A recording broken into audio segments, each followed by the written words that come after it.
You've probably heard the phrase romanticize your life, but what does that actually mean? And is it just another aesthetic trend, or can it really change the way you feel? Well, where'd you guys go? Oh, well, fear not, because I'm here.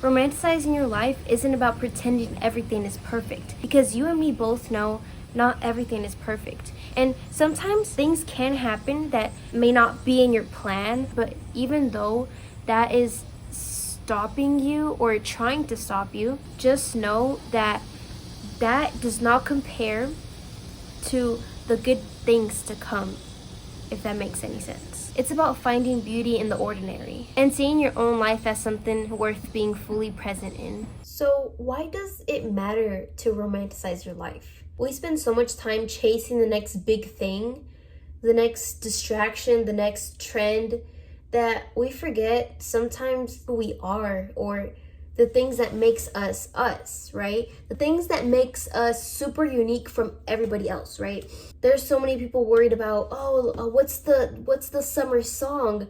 What's the new shoes that we're gonna be buying this school year? What's the new hairstyle we're gonna do? And it's like, why are you worried about what's the next big thing, right? You should be worried about, what do I want? What hairstyle do I want? What shoes do I want, right? Because in a sense, you get so caught up with the trends that you lose yourself in the process. You lose the touch that you give to the world, right? Once everybody starts liking the same things, everybody is wearing the same exact things, it's not so fun, you know? Imagine everybody with like different things, right? I mean, it's cool if you want to follow some trends here and there, but some people like certain things just because it's trendy, not because they really like it. I need help getting out. I'm kind of stuck here, guys. Can't move. Guys, I need help. Help me right now. I need help, guys. Boo! Romanticizing your life isn't about escaping reality. It's about returning to it. Because this moment right now is the only one guaranteed. You don't need a better life. You just need to notice the one you already have. Romanticizing your life helps you slow down. It shifts your mindset from I have to I get to. Like, for example, I get to make my bed today. I get to... Don't look at my bed right now. Don't you dare look at my bed right now. I get to make my bed. I get to obviously not organize my shoes. Or something as simple as I get to shower today. I sure hope you did shower. You stanky. You know, I'm not gonna sit here and tell you, yeah, you should journal in the mornings and listen to some lo-fi. Girl, who's doing that? Not me. Yeah, it helps. It helps with, it helps some people, but I'm not gonna be consistent with that. I'm telling you things that you can actually be consistent about and be aware about. Look for micro joys. The key ingredient to enjoying your life is finding micro joys. It can be as little as, I had a good day today. I listened to my favorite song today. Also as simple as sharing a laugh with a loved one or with anybody at that matter. It could be a highlight of your day, Or something like finding a lost item. Finding little micro joys like that throughout your day. Doing that, you're never gonna have a bad day because you're always gonna find something to be happy about instead of thinking about my hair looks super trashy. Okay, because I mean it does right now, but I'm not super focused on that. You know why? Because I got other things to worry about. I got other things to find joy in. Narrate your life. Now, what do I mean whenever I say narrate your life? You gotta act like you're the main character. live with a purpose and focus on living with intention. Because whenever you focus on only yourself, because sometimes, look, let's just say you really want to get better at running, right? And you see all these runners, right? They're really good. You sit there and you're like, I wish I was as good as them. I wish I was a runner. I wish I could run. When you're busy focusing on other people, you just set yourself up for failure. You're comparing yourself to others all the time when you yourself, you're not even working to get any better. You're just making yourself feel worthless, like you can't do that certain thing that you want to do, right? It's very isolating, very depressing whenever you see those people that really want to do a certain thing, but they stop themselves because they say, I'm not as good as them, or I can never do that. I can never be good at that. Girl, who's telling you these things? Because how are you telling yourself these things when you didn't even try to do that thing? You're not going to get better at running by looking at other runners.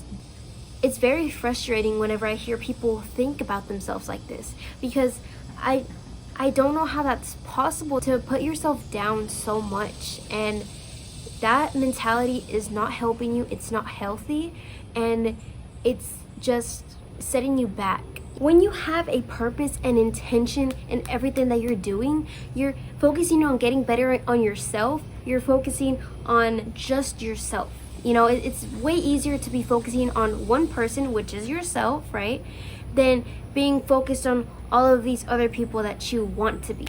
Also, setting boundaries is a really good way to not let so much negative energy be in your life, right? Sometimes people are people pleasers, as they call it.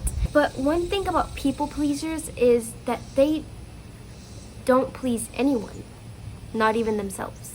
They think they are. I see a lot of people pleasers, and they're always walking on eggshells with people, trying to be super duper nice with people and being as pleasing as they think they are. Whenever you don't set boundaries, you feel like you don't have a place to speak your mind. It's super important to set boundaries, because if you don't set boundaries, who else is going to do it? Basically, to sum this all up, you have to prioritize your well-being and your goals. That way you can focus on things that you want to accomplish and will accomplish, right? And also focusing on how you feel, or what you want to do, or what the things that you don't want to do, things you like, the things that you don't like. Surround yourself with things that you love. If you really love plants, go ahead and plant you some plants. Decorate your room with plants all over the place. Like, if you really like the color orange, buy you some orange clothes, an orange phone case. You know, like, surround yourself with that color, you know, and it'll just make you feel better about yourself, you know. It'll make you feel happier and overall just in a better mood, you know. Celebrate yourself. This can literally mean anything, like doing anything that you love to do, or wherever you want to go. Take yourself on a date, buy yourself something nice, treat yourself, embrace your personal style. For example, finding accessories like clothes, jewelry, you know, some hair clips that you really love. Customize your avatar. Like I said, you are the main character. You just need to, you know, customize the avatar, make it how you want to, you know, not how other people want to, or a crowd of people want to, you know. If that brown skirt makes you happy, wear that skirt. Anybody else that says that it's ugly, I don't like that. A good thing you're not the one wearing it. I'm the one wearing it. I like it. I love it.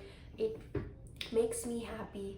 Okay, you're not the one wearing it, so you don't need to worry about this. Another good thing is also doing self-care, taking some alone time only for yourself to get to know yourself, you know. Sometimes you spend too much time worrying about these assignments that I have to get done, or these things that I have to do, right? But sometimes we don't take time to get to know ourselves. Simple as putting on some face masks, you know, relaxing, you know, thinking about things that you want to do in your free time. You gotta recognize that you have free will. Like, you can literally do anything you want, and who's gonna stop you? Who's stopping you right now from going What's stopping you right now from going outside and yelling at the top of your lungs? Who's stopping you? Name me one person who's stopping you. Nobody's stopping you, man. I can tell you right now, nobody cares. Nobody does. Simply doing something out of the ordinary or unexpected will make you feel like you broke out of your NPC era. Like you're not going with the flow anymore. You're doing your own thing. And since you're always being super spontaneous, right? You're always focused on what you're doing, on bettering yourself. You actually become a better version of yourself, and you don't focus on what other people are doing. If you keep yourself interested in yourself, why would you want to focus on other people? When you're so focused on yourself, you're so interested in yourself, like you're always like wanting to know more about yourself. You're always super excited to do things, you know, because there's always something to do. There's always something to get better at. There's so many things that you can do. You can learn a different language. Who's stopping you right now from learning a different language? Going up to your mom and speaking a totally different language, and she's like, she doesn't even know that you knew Chinese. Like, who's stopping you from doing that? And it's simply doing the little things, you know? It's about living in the moment and doing things you enjoy doing, and knowing deep down that you are satisfied with yourself. Alright, so long story short, I forgot to film an outro, so here it is, guys. Thank you so much for watching this video. I hope this video helped you in some way. I hope so. And I hope you really enjoyed this video.